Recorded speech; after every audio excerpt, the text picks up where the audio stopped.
Hello, welcome back to the Sim Hangar. My name's Mark. Thanks for watching and let's get started.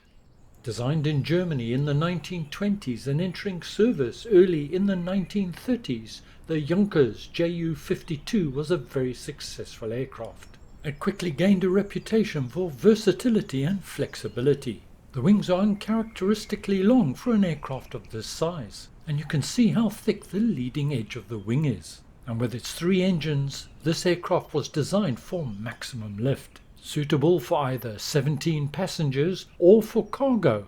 Iron Annie was designed to get out of relatively small spaces. The aircraft skin was a combination of aluminium and copper, and its characteristic ribbing was designed to give it structural strength. With very sturdy landing gear, this was the Swiss Army knife of the aviation industry in its day. The attention to detail, 3D modelling and texturing on this aircraft are faultless. They're the best I've ever seen in any sim. Well done to Microsoft and to Mr. Moser who designed this model. And this is not just limited to the externals, the internals as well as the cockpit have been finely modelled. The Junkers JU52 is available for both Xbox and PC versions from the InSim marketplace. The cost is just over £12 or around $15 US. And if that wasn't value enough for you, well, you get 4 variants. There's the 1930s model with all the avionics applicable at that time.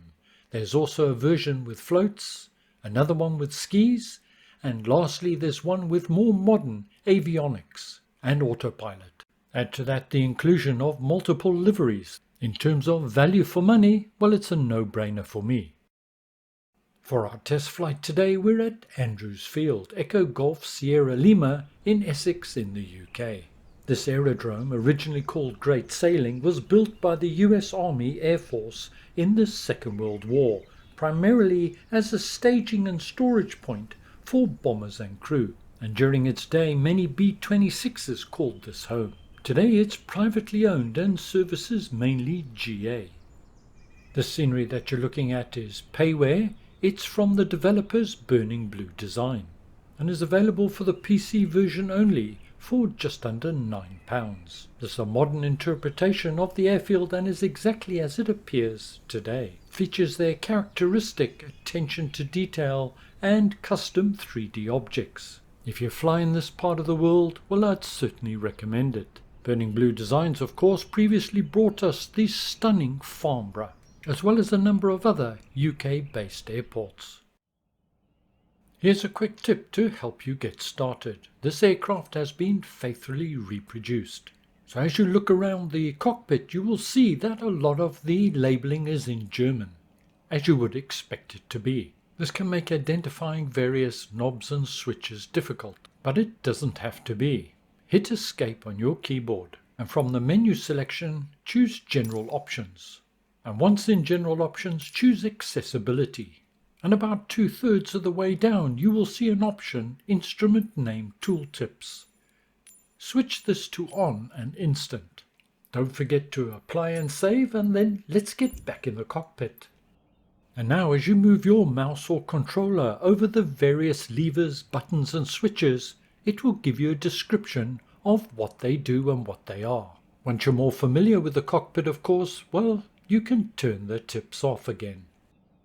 Let's have a look at what's in the cockpit. We've got our speed gauge and our altimeters. There's actually 2. This one measures in kilometers. It's German, so it's metric. And this one is in hundreds of meters. 1 kilometer is nearly 3,300 feet. This is our vertical speed gauge, and just above it we've got our artificial horizon, as well as our compass heading indicator, which is linked to an early version of an autopilot. We've also got a yaw indicator. Moving across, we have our engine gauges, we've got RPM, and we've got pressure, and a variety of other dials associated to the engine. This is our somewhat complicated magneto setup. We'll be looking at that in the not too distant future. Centrally placed, this red hood covers our battery switch to supply power to the aircraft. And as we've got 3 engines, we've got 3 different starter levers. All these gauges may seem a little intimidating at first, but the startup process is fairly straightforward. This lever here is effectively an engine boost at higher altitudes. You can of course always control E for auto start. I'm now moving my mixture levers. Interestingly, mixture full rich is all the way down and not up. Next to that on the left is the parking brake, and note, on default the parking brake is off. Engine fire control below that, and we've got some nav and comm radios. Our fuel selector switch, centrally placed, is both tanks. These levers supply lubricant to the engines. This aircraft doesn't have variable pitch props, so no prop control. Co-pilot's got the same basic setup, but lower on the console on the co-pilot side we've got a number of different things. There's lubricant cooler. These are variable and can be adjusted by turning the knob. Directly across from them we've got our cowl flap controls, and the one labelled nebulizer is in fact our primer, and that's our primer on-off valve. Some compressed air for higher altitudes. We're going to be staying fairly low today, so we're not going to need those. And a pressure reducing or dump valve. I've hidden the yokes for now, just so we can see the instruments more clearly. That's the autopilot, and below that is the anti-ice switch. These orange levers are the rudder trim. And to the left of the pilot is our elevator trim and flap indicator. For position flaps there's up, 10, 25 and 40 degrees. And trust me, you need a lot of flap to slow down. Now moving my trim wheel and you can see the gauge moving. Trim is normally set for takeoff at 1 degree up. We'll come back to trim a little later on. I recommend you map them to buttons on your controller. Got windows that can open and close, and we've also got a sunroof. Nice. In the original plane there would have been blinds that could be pulled over. Otherwise the pilot's under risk of baking in the sun. Most of our light controls are behind the co-pilot. Let's take a quick look. Not all the switches are operative, but we have our nav lights, beacon and strobe, and we've also got some wing lights. If you're wondering where the fuel gauges are, and that had me foxed for a while, well, they're out on the wing. You'll need to zoom in to read them. And each of them has this gauge on, which is your oil temperature. White is too cold, green is just right, and red is it's time to land. Returning to the trim controls, and in sim they're next to impossible to get at. Thus, map them to your controller. Default setting is trim, and rotate the wheel to change your trim up or down as needed. Just behind the wheel you can see that there's a lever. This is your clutch lever, and you raise it up to change it from trim to flaps. But it's a bit iffy how it works, so once again map to your controllers or you're going to find problems. Next to the co-pilot's chair is your wobble pump. This is required for engine start. Unlatch the lever and drop it down when engines are cold. Well, anything we haven't covered so far we can cover during the engine start process. We won't be running through the checklists, but this process will get you up and away. First and foremost, check that your parking brake is on. The JU52 will taxi at idle. All three mixture levers to full rich or all the way down. And just check all your throttles are operative. I've mapped mine to my Bravo. Fuel selector switch to central position for both tanks. Now let's get a little bit of power to the aircraft. Lift the flap and press the button, and the aircraft comes alive. Now we got a bit of power, let's put a few lights on so people know we're about, and that we'll be departing shortly. I'm going to put my nav lights on, and I'm also going to switch on my beacon lights, as we're going to jump straight into the engine startup. As my engines are cold, well, I'm going to turn my primer on and open up the valve. This will prime my BMW 9-cylinder engines with fuel. If your engines are hot, you probably wouldn't need to bother with the priming process. For startup, we've got to make sure our engines get enough lubrication, so we move the lubrication levers to the central or startup position. And once that's done, let's unclip and drop the wobble pump down. There's no need to pump the wobble pump. Down is on. And now to the magnetos. Each magneto has a switch, M1, M2. Both is the central position between those two. We're starting with the right engine, which is the green cap. Now pop that up. I forgot, I need to turn on my master magneto switch anyway. Push the central red button down. With the magneto switch in the central position and the green cap popped up, we can now open the start lever for the right engine.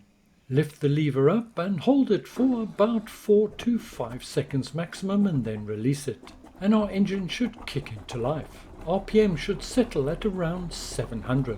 I just love the sound of these engines.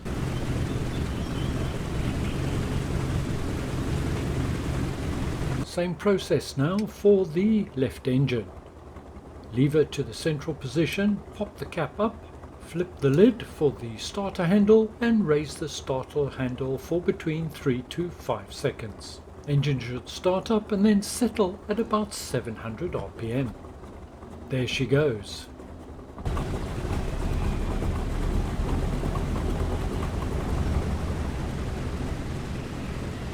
Got a good start on both engines, so I can now shut the wobble pump off. And now for the third engine. Should have closed that cover earlier. There we go. In sim, accessing the third magneto switch can be a little bit tricky. The aircraft does come with a number of default views, which can be accessed by hitting Control 1, Control 2 and so on. So for the third and last time, move the switch to the central position between M1 and M2, pop the cap up, magnetos now engaged, open up the central cover and then lift the lever, hold for about 3 to 5 seconds and we have successful engine start on our number 3 engine. Now time for our final preparations. Before taxi, just check our P&Ts, make sure everything's okay. Engines have warmed up, so we can now move our engine lubricants into the run position. Pull them all the way down. I'm going to be taxiing directly onto the runway 27, so time to put our strobe lights on. Now time for our taxi lights, and our light switches are between the pilot's legs below the chair. From the central position, move it left for taxi and right for landing lights. We're just about ready to go, so we can close the windows. First the side window, and then we will close the sunroof. One observation I will make is that the engine sounds are too quiet with the windows closed. It needs to be a little bit louder to be more realistic. It's too quiet. My other observation is the sun reflecting off the prop is just overdone.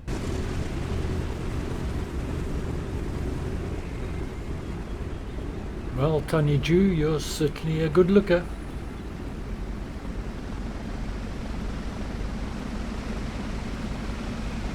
Final check is our control surfaces are all working. First of all, let's try those flaps.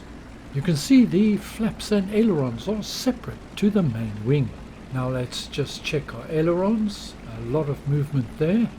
That's all done, so let's now check our elevators.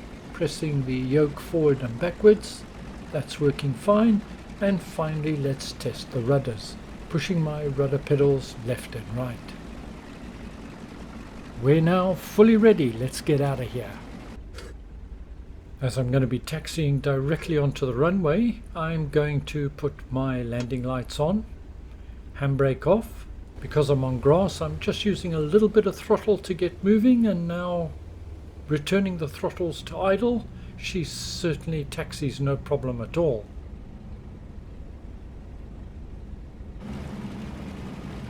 Just dabbing the brakes every now and again, just to slow her down. She likes to run away. No flaps for this takeoff required.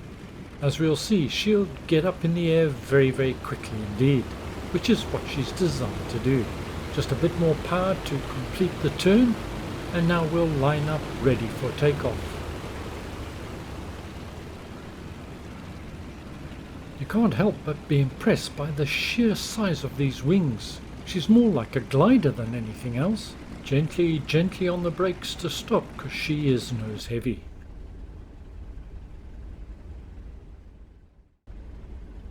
Last minute checks before takeoff, and I see I haven't turned off my primer and the injector. I should have done that after engine start, but that's what final checks are for. That's done now. Holding her on the brakes, now advance the throttles to about 50% or 1500 RPM.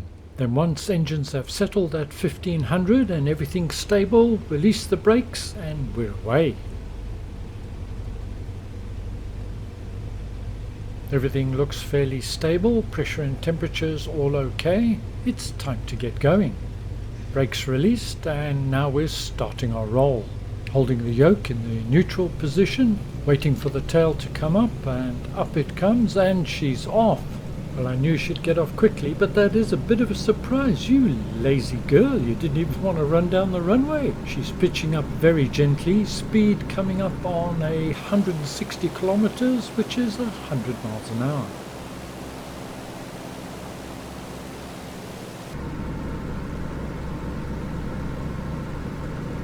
She's climbing at a reasonable rate and feels very stable in hand. What a lovely aircraft to fly. Still in the climb, but just coming back about 10% on the throttles. It's easier to fly without the yokes, but they are impressive, so I thought I'd just enable them quickly.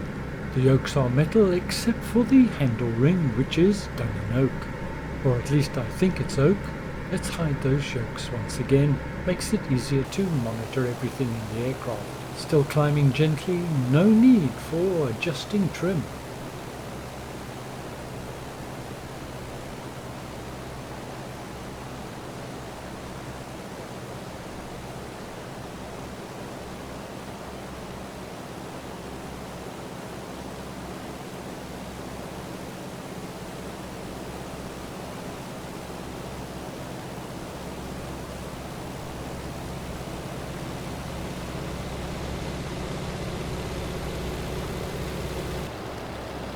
Just hitting a little bit of turbulence, but nothing significant.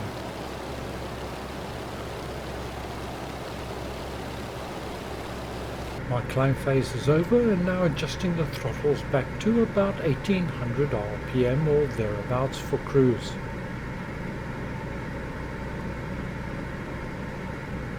Time to turn around, and we're going to head back to Andrewsfield and attempt a landing. I have done a number of test landings in this aircraft already. Not all of them would have been strictly classified as successful. You need to plan your descents well ahead so that you can get down and lower that airspeed, because she really wants to float. A bit tricky, but an enjoyable and entertaining challenge. The Junker's JU52 reacts to rudder input very nicely. Of course, I've got no idea how she handles in the real world, but this feels about right for an aircraft of this size. A bit sluggish initially, and then more aggressive the longer you hold the input there.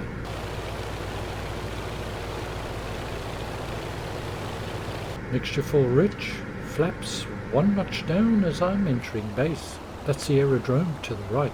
Flaps now to the second stage.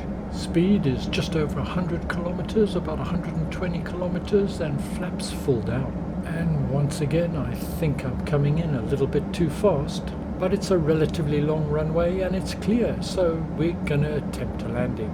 Speed now 100 kilometers or 60 miles an hour. Using rudder and aileron to align with the runway. My throttle's on now at idle. Still 100 kilometers an hour. Come on, slow down, girl. Pulling the nose up a little bit to lose the airspeed. Now just dipping below 90. When I said she likes to float, I think you understand what I mean. 80 kilometers. Touchdown at last. Letting the speed bleed off and then pulling back on the yoke to get that tail down. Once that tail down, I can apply brakes and she'll stop fairly quickly. There we go. Not much runway left, but we made it. Now to fully retract flaps, and you typically open your cowl flaps at this juncture. Now taxiing back for a parking where we started. If you've got this scenery and you see some dubious character with a motorbike standing on the edge of the airfield, well, that'll be Burning Blue Design's interpretation of VR Flight Sim Guy. Hello Steve, how you doing? Well, I must say it's been an absolute pleasure to fly the Junker's JU52 from Microsoft. There's certainly a few little niggles here and there, but nothing significant. And for its price, well, it's excellent value for money. You just can't beat it. And my thanks to Burning Blue Designs and Andrewsfield Aerodrome, the perfect environment and setting for my first flight in the Iron Annie. Whilst today we haven't been able to cover all the features and aspects of this aircraft, we have covered the main ones. and I hope that you found it useful and informative. Thank you very much for joining me today. I'll see you soon. Look after yourselves, and bye for now.